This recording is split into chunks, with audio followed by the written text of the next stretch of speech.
جب نبی علیہ الصلوۃ والسلام کی ولادت مبارکہ ہونی تھی تو آپ کے 3 اقرباء پر آزمائشیں آئیں۔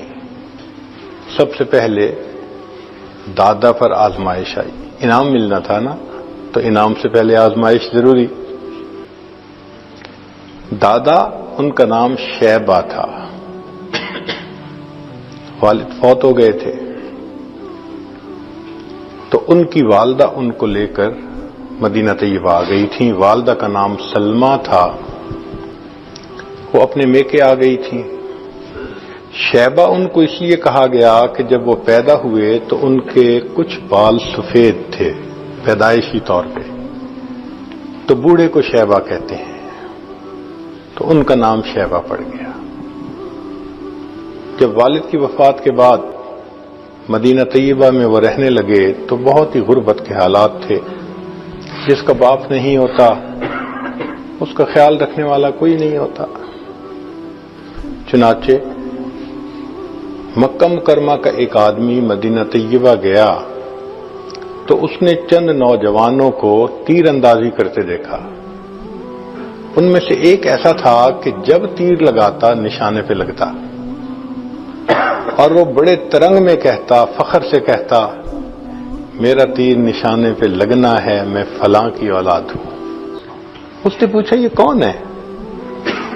بتایا گیا کہ یہ فلاں کی اولاد ہے، اور یتیم ہونے کے بعد یہ اپنی والدہ کے ساتھ رہتا ہے۔ وہ ان کے چچا مطلب کا دوست تھا وہ آدمی۔ جب مکہ مکرمہ واپس آیا تو اس نے اپنے دوست کو کہا یہ کیا بات ہوئی بھائی، تمہارا بھتیجا اتنے غربت کے حالات میں رہتا ہے، تم اس کو نہیں سپورٹ کر سکتے، تمہیں اتنی بھی حیا شرم نہیں آتی، کہنے کو تم بڑے اشراف میں سے ہو۔ حتیٰ کہ مطلب نے قسم کھا لی کہ جب تک میں اپنے بھتیجے کو اپنے پاس نہیں لے آؤں گا میں چین سے نہیں بیٹھوں گا۔ چنانچہ مطلب مکہ مکرمہ سے مدینہ طیبہ آئے اور بچے کی والدہ سے بات کی۔ والدہ نے اپنے رشتہ داروں سے مشورہ کیا، سب نے کہا بڑا خاندان ہے، وہاں جائے گا، سہولت سے رہے گا، اچھی تعلیم تربیت ہوگی، تم بچے کی اچھائی کی خاطر اس کو بھیج دو۔ تو والدہ نے بھیج دیا۔ تو یہ شیبہ اپنے چچا کے ساتھ واپس مکہ مکرمہ آئے۔ اب چچا سواری پر بیٹھے ہیں اور یہ اٹھتی جوانی بچہ، یہ لڑکا پیچھے بیٹھا ہے۔ جب مکہ مکرمہ میں انٹر ہوئے تو مطلب کو لوگوں نے دیکھا کہ ایک لڑکے کو لے کے آ رہے ہیں، تو وہ سمجھے اپنے لیے کوئی غلام لائے ہیں، خادم لائے ہیں، تو انہوں نے اس بچے کا نام عبد المطلب رکھ دیا۔ یہ غلام نہیں تھا مگر نام پڑ گیا، عبد المطلب پڑ گیا۔ یہ عبد المطلب جب یہاں پلا بڑھا، اس میں معاملہ فہمی اتنی اچھی تھی، اس میں لیڈرشپ کوالٹیز تھیں، اس میں کرائسس مینجمنٹ تھی، یہ اتنا اچھا بنا کہ لوگوں نے اس کو بیت اللہ شریف کا والی بنا دیا، کنجی اس کے حوالے کر دی۔ اب قریش مکہ میں سے بڑی عزت کی بات تھی کہ کسی کے پاس بیت اللہ کی چابی ہوتی۔ چنانچہ انہوں نے یہ نیت کر لی کہ بیت اللہ کے قریب زمزم تھا کنواں جو اب بند ہو گیا تھا، میں اسے ڈھونڈ کر رہوں گا۔ تو یہ کدال لے کر مکہ مکرمہ کی زمین کو کھودتے تھے، وہ نیچے پتھر ہوتے تھے، سارا دن پتھر توڑ توڑ کے تھک جاتے تھے، پانی کا نام و نشان نہیں تھا، لوگ ہنستے تھے۔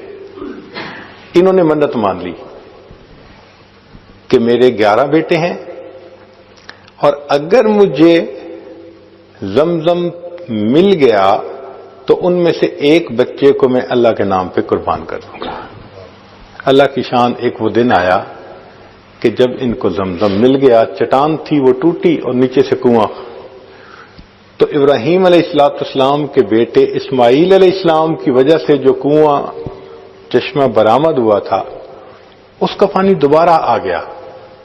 پانی نکلنے سے اب وہاں لوگوں کے لیے رہنا آسان ہو گیا، چونکہ پہلے تو پانی تھا ہی نہیں۔ اب وہاں بستی بننے لگی، مکہ مکرمہ کا شہر آباد ہونے لگا تو قبیلے کے لوگ بڑے خوش تھے کہ ہم نے جس کو بڑا سمجھا اس نے واقعی بڑا کام کر کے دکھا دیا. تو یہ عبد المطلب نبی علیہ الصلوۃ والسلام کے دادا تھے. اب لوگوں نے کہا کہ آپ نے تو قسم اٹھائی ہوئی ہے کہ ایک بچے کو آپ اللہ کے نام پہ قربان کریں گے. انہوں نے کہا. چنانچہ انہوں نے سب بچوں کے نام لکھے, قرعہ ڈالا. قرعہ عبداللہ کے نام نکلا. ان کا ایک بیٹا عبداللہ کے نام سے تھا, عبد المطلب کا. انہوں نے نیت کر لی کہ میں اس بیٹے کو قربان کروں گا. لوگوں نے کہا کہ تم ایسا کرو کہ عبداللہ کی بجائے اونٹ قربان کر دو. انہوں نے کہا بہت اچھا. اب انہوں نے دوبارہ قرعہ ڈالا, عبداللہ کو قربان کروں یا 10 اونٹوں کو. عبداللہ کا نام نکلا. عبداللہ کو قربان کروں یا 20 اونٹوں کو. عبداللہ کا نام. وہ 10 اونٹ بڑھاتے گئے. جب انہوں نے 100 اونٹ قربان کرنے کی نیت کی تو قرعہ اونٹوں کے نام نکل آیا. چنانچہ انہوں نے عبداللہ کی بجائے 100 اونٹوں کو قربان کر کے اپنی اس نظر کو پورا کر دیا. یہ عبداللہ وہ تھے, اتنے خوبصورت تھے کہ جو دیکھتا تھا وہ ان سے محبت کرتا تھا. حتیٰ کہ ان کے والد گرامی نے ان کی شادی کا پروگرام بنایا تو وہ مدینہ طیبہ گئے. راستے میں ایک جگہ ٹھہرے تو ایک عورت تھی جس کا نام تھا فاطمہ. اس نے عبداللہ کا چہرہ دیکھا تو وہ اپنا دل دے بیٹھی. اس نے پیغام بھیجا کہ آپ مجھ سے نکاح کر لیجئے. تو عبداللہ نے جواب دیا, حضرت عبداللہ نے جواب دیا کہ وہ تو میرے والد صاحب کا اختیار ہے, جہاں چاہیں گے کر دیں گے. اس نے پھر پیغام بھیجا, اگر نکاح نہیں کر سکتے تو مجھے اپنے پاس بلا لیں, میں آپ کے ساتھ رہنا چاہتی ہوں, آپ سے ملنا چاہتی ہوں. تو حضرت عبداللہ نے جواب دیا, میں کوئی ایسا کام نہیں کر سکتا جس سے کہ میرے خاندان کی عزت پر دھبا لگے. اس وقت اسلام نہیں آیا تھا, مگر دستور یہ ہے کہ جن پشتوں سے انبیاء نے پیدا ہونا ہوتا ہے اللہ ان کو پاک دامنی کی زندگی عطا فرماتے ہیں. چنانچہ حضرت عبداللہ مدینہ طیبہ آئے. وہاں ایک قبیلہ تھا بنو زہرہ. وہاں کی ایک لڑکی تھی جس کا نام تھا آمنہ. بہت سیرت اور صورت کے اعتبار سے اچھی تھی. اس کا رشتہ پسند کر لیا گیا.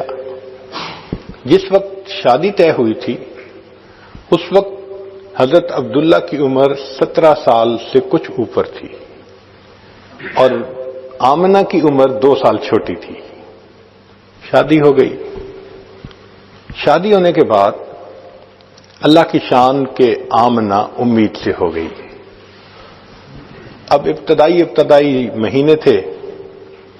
ایک قافلہ شام کی طرف جا رہا تھا, تجارتی قافلہ.